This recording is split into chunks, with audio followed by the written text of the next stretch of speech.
Surprise! Binenta mo to, kuya? Well, binili ko, pero parang ganun na nga. Ay nako anak, gumastos ka pa.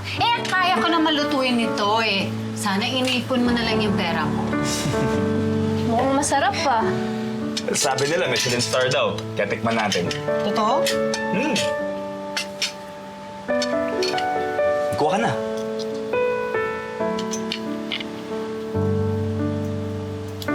Sana laging ganito. Nagkakaayos kayo at nagkakasundo. Nag-aaral at nagtatrabaho.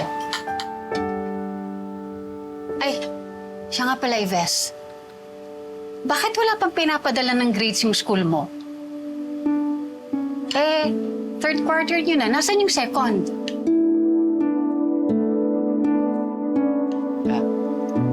Padating na po yun. Okay, naalala ko lang kasi wala pa akong pinipirmahan. Baka may bagsak. Di ako bumabagsak, ah. Malalaman natin yan pag dumating yung card mo. Kaya, hindi bumabagsak yung kapatid mo. Di ba, anak? Nag-aaral ka na mabuti?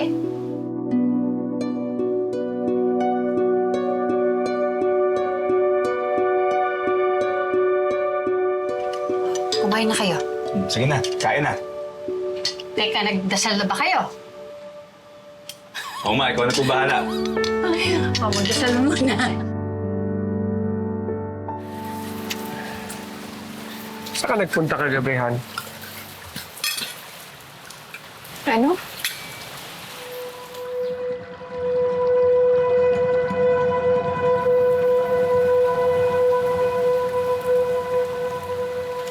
Oh.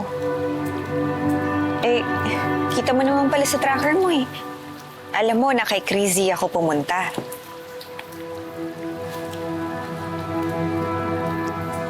Hindi magandang tignan sa isang may asawang babae ang umaalis ng 10 oras ng gabi sa bahay. Kahit na doon pa siya sa kaibigan niya pupunta.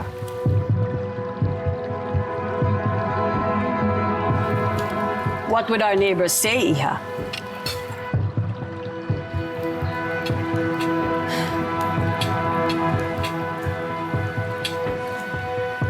Hindi ho ako nabubuhay sa opinyon ng kapitbahay.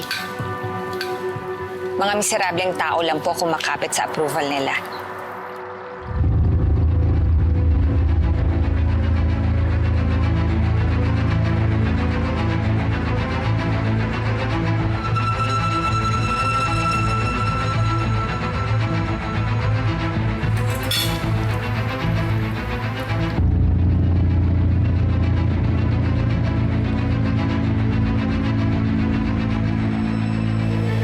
Just be mindful of your action, Han.